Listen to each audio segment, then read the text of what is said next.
prions au nom de Jésus. Alléluia. Nous venons t'élever Dieu encore une fois, te dire merci. Et que ton nom soit glorifié. Nous laissons l'orateur du jour sous ta grâce. Et que Dieu, toi, tu parles à travers lui. Il n'y a que toi qui fais tout. Nous sommes venus dire, nous voulons t'écouter. Et que ta grâce suffit. Je sais. Et c'est Dieu puissant, il est merveilleux. Il fait grâce à qui il veut. Est-ce que tu peux dire avec nous? Le tabernacle a été composé de 3 parties. Le parvis, le lieu saint et le lieu très saint. Nous voulons venir devant ta grâce. Afin que Dieu, ton nom soit glorifié. Loué Dieu Père. Tu mérites cet honneur, cette gloire, ce matin. Utilise ton instrument de ce matin que tu as choisi. Et les oracles de l'Éternel se manifestent au travers de ton peuple. Bénis Dieu. Dieu est grand roi, le Seigneur des Seigneurs, Emmanuel au milieu de son peuple. Alléluia. Merci Père pour ta grâce. Dans le nom puissant de Jésus.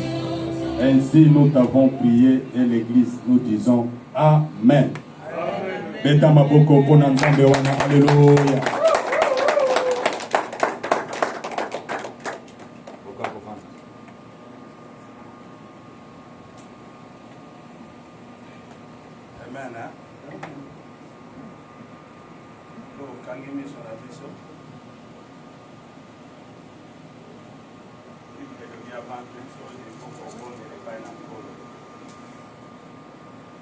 Papa, tout plaisir, merci, les tout-puissants.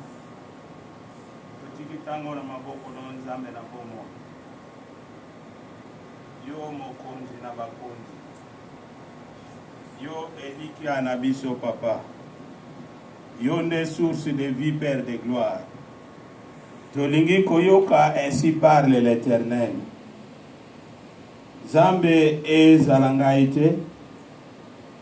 Mais ezala yo nzambe na bomo ikoloba. Wete yo bongo alete nkolo na bomo. Na pesio merci. Na pamboli yo. Na kombo na Yesu Kristo. Amen. Amen. Amen. Oh mutu mukabetela nkolo maboko. Bien-aimé, betela nkolo maboko makasi makasi makasi makasi makasi makasi makasi. Azale tout pour ça, bien-aimé. Tant que vous betele maboko parce que vous vivre pour naye. Bien-aimé na tombo alelo batebele bakufi.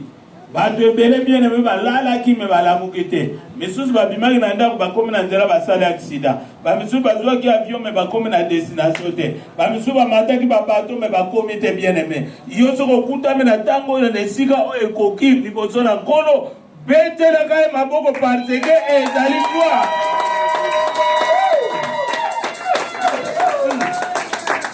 Parce que na yebika babingi bakokoma na ne o na suka te pe yo kokoma.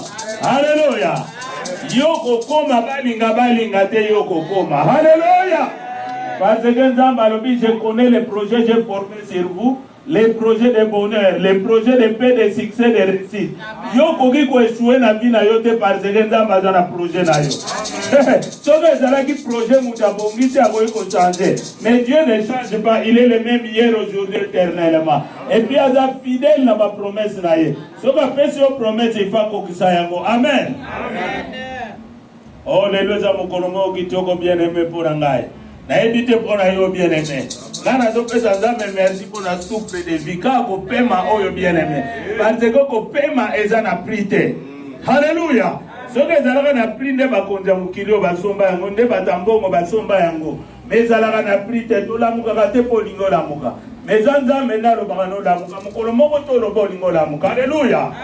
Nano mona te mokolo moko lokolo na ezokola mais par la grâce de Dieu lokolo ezokola. Nano mona te place suki na ezobota mais na grâce ya nzambe yango esalamaka. Misu no ozotala mpo nzambe alingi otala bien aimé. Yoka na yebiso eza mokolo moko okoki kolamuka bolingi otala bozomona te bien aimé.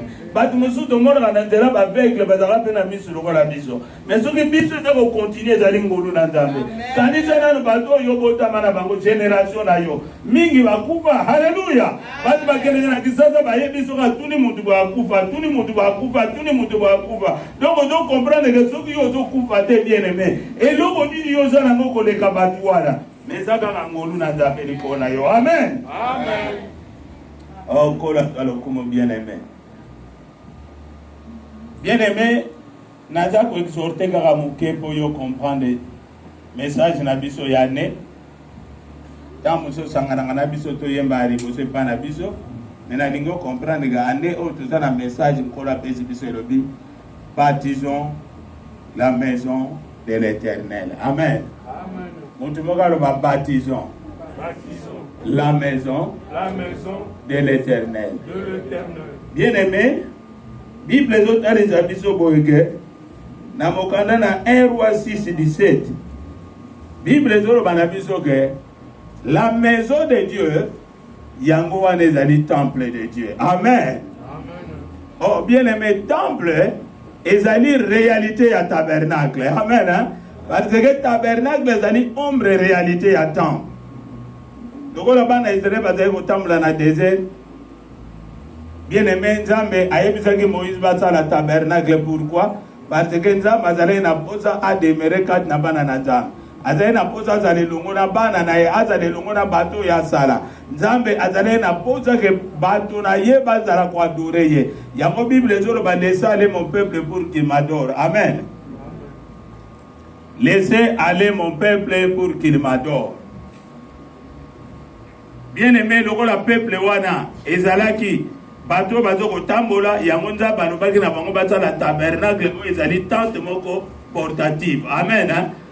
Tente oyo auto temple oyo bakoki ko déplacer yango facile mais sika nyonso bazokende. Parce que temple ezali maison oyo ezali permanent. Donc c'est-à-dire lokola ndenge tozali kati na ndako awo eza permanent moyen bo déplacer yango ezate. Soko bino bo déplacer au moins bo lukanda ko musume oyo boko déplacer ngote. Mais tabernacle ezalaki portatif ezalaki ko déplacer et pas nyonso bazokende bazana tabernacle et tout ça. Amen. Hein? Ce qui totali na makomi na Nzambe tozomona ke Bible ezotali za biso ezali na 3 sortes ya temple. Tozana temple céleste parce que tabernacle ezali bien aimé ezali ombre ya tabernacle céleste. Oyo nyonso tozomona bien aimé mingi uti na likolo. Amen. Donc tabernacle ezali ombre ya tabernacle céleste. Oyo ezolakisa que Christ est moko le tabernacle. Amen. Hein? Jésus-Christ est le tabernacle. Bien aimé, tozana tabernacle céleste, et tozana tabernacle à liboso nzambe asalaka ezali tabernacle céleste. Amen. Hein? Tabernacle à mibale, to temple à mibale ezali tanga sali moto. Alors votre corps est le temple de Dieu habite le Saint-Esprit. Donc nous la biso ezali temple parce que nzambe azali na posa avant na pena na temple ba batongi te bazana posa avant na temple o yemo ka tonga o ezali corps moto. Amen. Troisièmement, tozali na temple o ezali permanent o ezali temple o ezali maison de Dieu lokola tozali awo. Nyonso ezaka ko refléter loko moko qui est Christ. Amen. Bien aimé, ceux qui total na makomi to komona ke na temple tango nzambe azolo baba sala tabernacle ezalaki volonté parfaite de Dieu. Ezalaki pensée à mutu te mais ezalaki pensée de Dieu, pensée permanente de Dieu. Amen. Donc ezali pensée ya nzambe likanisi ya nzambe nda lobaki na Moïse siposa elanga tabernacle parce que moto il fallait dans la communion avec un Dieu saint. Mais moto azali moto na masumu. Amen. Et Bible zolo banabiso bien aimé yoga malamu. Bible lo bien dit la main de l'Éternel n'est pas trop courte pour sauver ni son oreille pour entendre, mais ce sont nos péchés qui mettent une séparation entre nous et Dieu. Donc masumu ndezo c'est la séparation. Amen. Hein? Bien aimé, comme il constate que la Bible est sans la sanctification, personne ne verra Dieu. Comme il cause à dire que ce qu'on entend dans la vie à Massoum, comme on entend, c'est impossible. Amen. Parce que la Bible déclare marcher selon l'esprit. Et vous n'accomplissez pas les désirs de la chair. Amen. Hein? Mais bien aimé, ceux qui ont marché selon la chair, bien aimé, Bible le dit, le salaire du péché c'est la mort. Mais la grâce de Dieu, c'est la vie éternelle. Amen. Bien aimé, oyebi lobi na yote, oyebi lobi okunate, tamsoko okoma lobi tamsoko okoma lobi te tamsoko okoma lobi kunate, mais Bible lobi soko ki mongo na nzambe kozela te bien aimé. C'est le moment yo soit décision la vie na yo comprendre que na ringina kutanaka. Nazala na communion na nzambe parce que Bible lobi si tu obéis à la parole de l'Éternel, l'Éternel te bénira. Amen. Donc ma promesse nyonso nzamba sana na bomo na yo ekokisama, il faut comprendre ma principe oyo. Yango nzamba sana ki tabernacle bien aimé na awa na tabernacle tozo mona ezali na bien aimé tozo na entrée oyo ezali porte ezo refléter Seigneur Jésus-Christ yemo qui est la porte. Amen. Bien aimé, ce qu'on commis à Ozomona, qui a trois couleurs, la couleur bleue et la couleur du ciel, puis la couleur cramoisi, les 100 couleurs plus près de la gloire. Amen. Mais tout ça, fais-le, les bonnes choses de Dieu. Amen. C'est-à-dire, awa, ils allaient déjà refléter que ni Dieu ne coûte à la mokuna. Bien aimé, ce qu'on dit, awa, tout ça, sous Garabiso, awa. Parce que tout ça, on a la tabernacle mobimbate. Amen. Bien aimé, awa, c'est très important. On est allé au tête des holocaustes. Au tête des holocaustes, on est aussi là que tout bien aimé, à comme la communion dans Zambé. Parce que quand on a que des fois, on a offrande mi balé, on a offrande pour la péché, on a offrande pour la reconnaissance en Zambé. Amen. D'ailleurs, on a Thanksgiving. Bien aimé, ce qu'on commis awa. Bible zoro bagé soko komi awa il faut yana nyama o ezali sans défaut. Et nyama wana bango bazali ko yana yango bien aimé ezali potia loboko na yo pe o confesser mabeno liko na yango elingolo ba masumu na yeke liko na nyama tango ba ko nyama makila wana et couvrir lisumu na me makila wana ezolo ngola lisumu te. Or en réalité nyama wana azola kisa seulement Jésus-Christ de Nazareth, au Bible, attendez qu'il aura la moine mbate, au azokende, na battoir pour babomaye. Amen. Et puis, awa, na mystère de Dieu, tant que comme à Jésus-Christ, au ezo comme à la croix. Amen. Ils ont reflété croix au Seigneur Jésus-Christ, ba nyamawana sans défaut. Bazai ko kene kuna sali li sumute. Nyamawana sali mabete, mais bazo kene ko bomaye pour la mutu. Et c'est mutu muka so comprendre. De même, Père Seigneur Jésus-Christ a salé ma bête, a salé les soumoutés, ma kenegi pour Apoufa, pour la massoum la biso. Amen. J'ai aimé Bible les autres bêtes. La croix, Seigneur Jésus-Christ a le Père, tout est accompli. On a dit Nicolas Bissake, tant que Makila n'a pas sopani, bien aimé, Elie Kolbake, massoum la biso, Elie Bissami. Bien aimé, Seigneur Jésus-Christ a yaki na tabernacle oyote. Parce qu'il y avait un tabernacle céleste, où ils allaient ombre dans la réalité, dans le tabernacle céleste. Seigneur Jésus-Christ a côté directement dans le tabernacle céleste, donc le souverain sacrificateur, a une fois par an, pour un allié très saint. Alors, Seigneur Jésus-Christ a créé la maquilla une fois pour toutes, pour la sopa, couper sa ngombe pour la bison. Yango Bible les autres à travers le sang de Jésus-Christ, nous sommes rachetés par le sang de Jésus-Christ. Le sang de Jésus-Christ est l'ongola qui m'a soumis à mokona biso. Amen. Bien aimé, c'est très important pour comprendre que awa est un confession.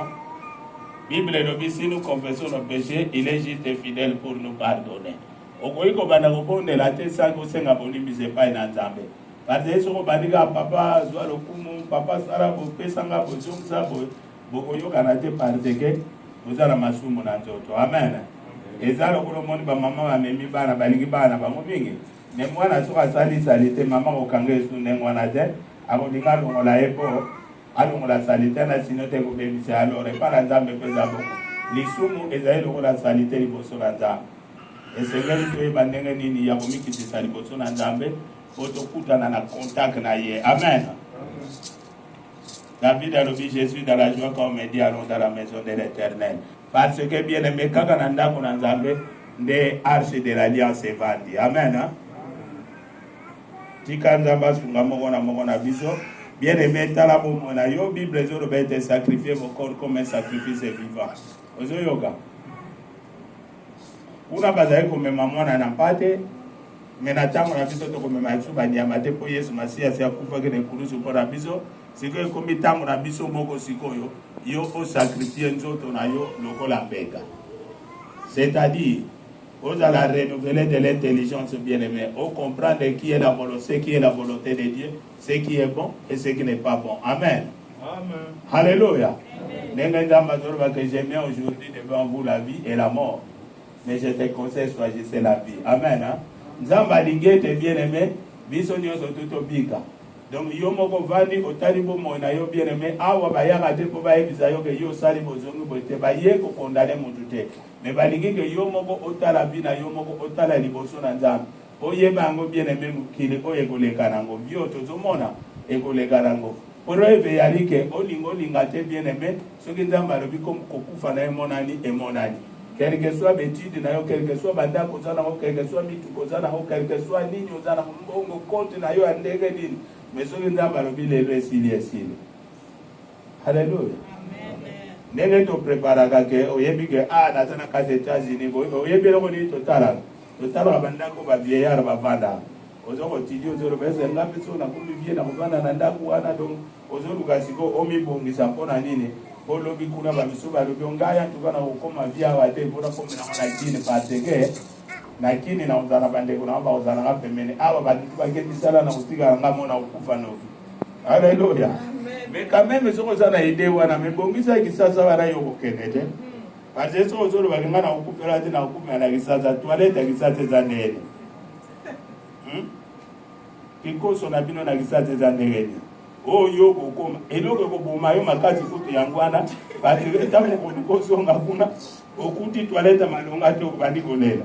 Ngunge simbio na buto banikolela. Bakati kura banikolela. Alléluia. Ce qui est là, balami madesu, le madesu, comme ça. Tous les jours madesu, ça va dire. Moi, il y a qui n'a ni nos autres madesu. Alléluia. C'est le moment où on prépare pour la lobilayo. Et ça, pendant mogo, le roi de Zaba Pana Mukiri Oyo, c'est le moment où on va préparer pour son arabe, c'est pas une papa. Parce que la Bible, le regarde des choses et le vit, ce qui te sert malin. Oui, éternité za pour abiso, joie eza pour abiso parce que salaire est allé pour la montunions. Mais ce que tu sali ma bé bien aimé, so lingate enfer eza pour la montunions ou la sali ma bé. Amen. Oki magamo ya Texas mais moi na mo yo eza ko plus que Texas. Bo wana eza moto ya moto o yo ko nyoka manango tango mula. Ko kanza te ga so na kupia sili na ngana ko sentir ngo tete. O ko sentir ngo. Okuno kozonga na vie. Amen. Lazare akufaki après 4 jours azongaki na vie. Yo olinga te ato boyi na yo. Atolobi na kufa na mai bakobibiso na kati ya mai. Atolobi na kata kingo bakozongisa kingo wana il faut sentir mabe oyo osalaki na mokili. Alors c'est moment bien aimé. Biso nyonso tout se préparer un jour. Tant moso oyokaka message ote me nayebi koyebisa yo affaire ezali.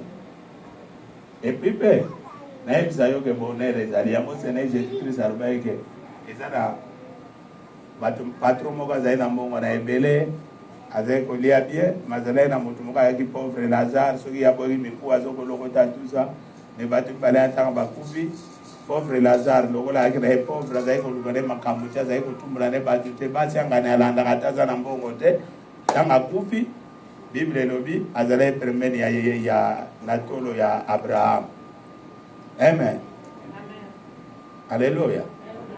Mais riche wana tanga kufaki bien aimé azalaka esika ya turuma boyebi ntango balobi esika ya turuma eza marge nini koleka torture ezaka na mokili. Alors ki ya yo bien aimé opona ondimbi ke ntango kokufa okende na turuma to olingi nini yo moko kanisa mais soki olingi ke ozala epa na nkolo c'est le moment parce que Bible elobi sans la sanctification personne ne verra Dieu. Okoki komona Nzambe te sans sanctification parce que Nzambe wana aza saint. Yango moni apesi tabernacle po to comprendre que toyaka epa na ye tobunisamaka mikolo nyonso. chaque jour ozobwaka mabolongo nozosenga bolimbisa epai na nzambe mpo ozobondela nzambe esunganga natambola na kobanga yo nzambe esunganga natika boye nzambe esunganga ozaka moto akanda nzambe esunga ngai nalongwa na kanda otongaka mpo yo moko oyebi nzambe esunga ngai natongaka te oza moto moko ya lolendo nzambe esunga ngai nazala na lolendo te parce que l'humilité précède la gloire amen bato mosusu basalaka lolendo bayebaka teke baza bato ya lolendo oza moto ya lolendo oyebaka te alors tuna na moto aza pembeni ese ngai nazalaka lolendo yo mpe kobombele te yebi se soki azalaka lolendo to te tuna moto aza pembeni kobombela ye te yebisa ye ozalaka lolendo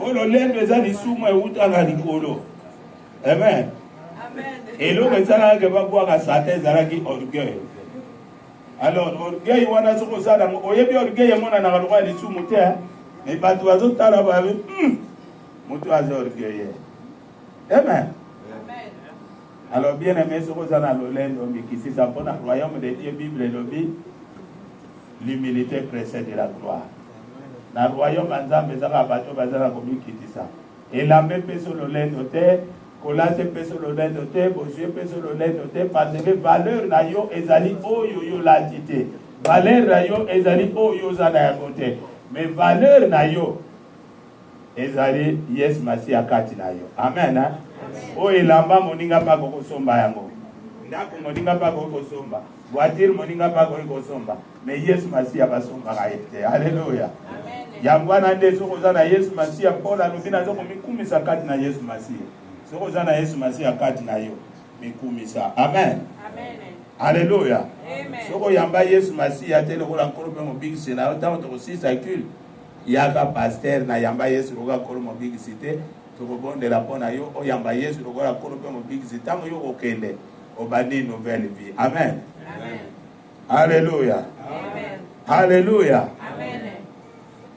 tika kula pambola bino est-ce que mutu moko asepeli na exhortation oyo amen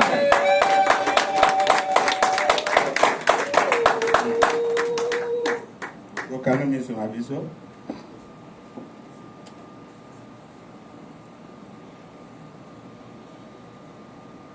bana kobondela na nzambe oyo yoki yebisa nzambe nadingi ngai etange tabernacle molio mosantu asala présence na yo ezala permanent kati na ngai natambola na yo nasala volonté na yo nalatisama na gloire na yo bible elobi nous avons vu la gloire comme la gloire du fils unique bien aimé nzambe akeli yo elilingi na ye esengeli oreflete oyo ezali nkolo Yesu Masiya mpo Paul alobi ce n'est pas moi qui vis mais Christ à moi l'espérance de la gloire. Tout bon